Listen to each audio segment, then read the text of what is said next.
Haideți să mergem, dragii mei, spre deserturi. Floriana este într-un loc unde se fac lucruri magice. Acum, dacă se uită adolescenții la noi, trebuie să înțelegeți că părinții voștri, dragii mei, de vârsta mea, puneau fix aceleași bomboane chip și pe colivă și pe tort. Era același lucru. Dacă aveai un părinte mai cu răbdare, îți și scria din bombonelele alea la mulți ani. Cum te cheamă? Daniel. Nu mai scriem că nu mai avem bomboane. Rămâne doar la mulți ani. Asta e. Dacă te chema Radu, scriam. Da, Daniel, nu avem bomboane. Hai să vă arătăm niște lucruri simpatice în primul rând și cu siguranță și gustoase. Poate vă dăm idei pentru zilele ce urmează. Hai să recunoașteți că fără desert nu trec sărbătorile. Bună dimineața! Bună dimineața, Dani! Bună dimineața, dragilor!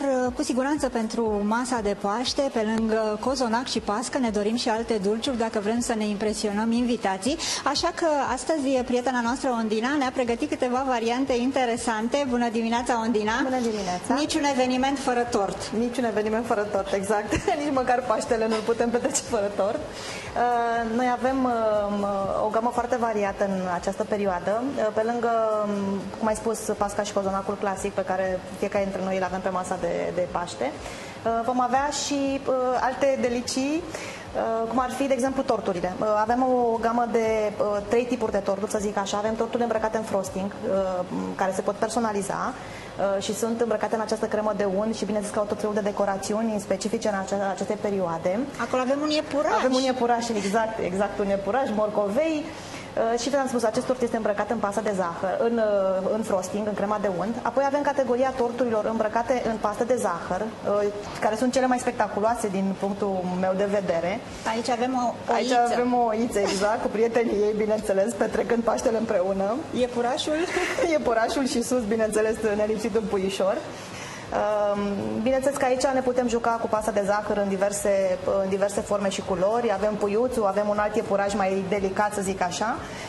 Iar cea de-a treia categorie de torturi sunt torturile, să zic, oarecum clasice, cu blaturi, cum este cel de aici, în formă de iepuraș. Avem un tort care îl numim noi ediție specială, este cel din stânga, cel galben, care este ediția specială pentru acest Paște. Ce conține el? Ce conține? Tortul acela conține blat cu mac, este un blat cu lămâie și mac, iar interior este un mus de lămâie și o inserție de lămâie, de cur de lămâie, decorat, bineînțeles, cu decorațiuni pentru Paște. El conține și un pic de alcool, așa, deci nu recomandăm tocmai copiilor. Este un tort foarte fresh, foarte răcoritor.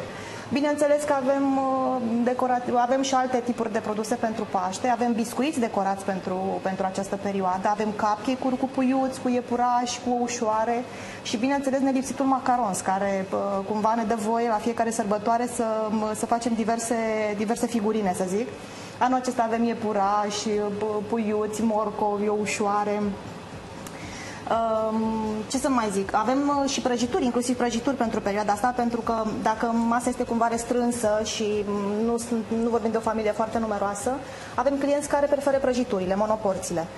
În acest fel și putem să gustăm din mai multe sortimente, pentru că monoporția, având undeva în jur de 100 de grame, ne putem lua din diverse sortimente. Avem și cu ciocolată neagră, exact. Și cu ciocolată albă. Și cu ciocolată albă avem și cel fructat, cel cu acel fruct, cu fisalisul acela, este un mus pe bază de portocale, este foarte fresh. Ondina, îți mulțumim mult de tot pentru că ai fost în această dimineață alături de noi, așadar sper că v-am dat idei bune de aici, de la cofetărie. Vă deocamdată atât de aici, multă la voi. Mulțumim tare mult, Flori, foarte bine arată. Bunica prietenului nostru, Robi, făcea niște chestiuni de genul ăsta în apropierea Paștelui, niște povești din turtă dulce. Doamne, ce... Ți era și cumva milă să te apuci să le mănânci, niște căsuțe din turtă dulce. Apropo de căsuțe...